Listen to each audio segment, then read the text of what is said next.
আচ্ছা তাহলে কি কি আজকে ঢাকার পরে তারপর আবার ইলিশ মাছের পাতুরি তো? হ্যাঁ। আচ্ছা ঠিক আছে, তাহলে কি কি দিচ্ছ এর ভিতরে?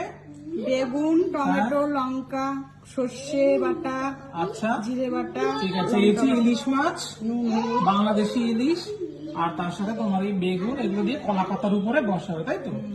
আচ্ছা ঠিক আছে, তাহলে তার উপর আর একটু সর্ষের তেল দিয়ে দেবে। আচ্ছা ঠিক আছে, ওকে। এবার এই মাছটা ঢাকা পড়ে গেলে বেগুন আর তোমার এই মশলাতে তাই তো? আচ্ছা, তার উপরে আর একটা কলা পাতা দিয়ে ঢেকে দেবে। আচ্ছা ওকে,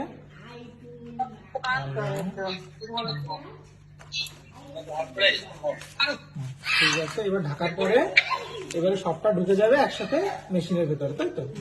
আচ্ছা ঠিক আছে, না পারফেক্ট, দেখে তো এখনই ভালো লাগছে বেশ। তো এবার ঢোকো মেশিনে। Roasted machine. আচ্ছা ঠিক আছে, এবারে আমাদের রোস্টারের ভেতরে এটা ঢুকে গেল, পারফেক্ট। এবার এটা হতে থাকুক ক মিনিট, দিয়েছি তো 7 মিনিট। 7-8 মিনিট। আচ্ছা ঠিক না, না, আছে, 7 না। 5 মিনিট তো কিছুক্ষণ বাদে আমরা আবার দেখবো। দিয়েছি টাইম, তারপর আচ্ছা ঠিক আছে, ওকে ওকে।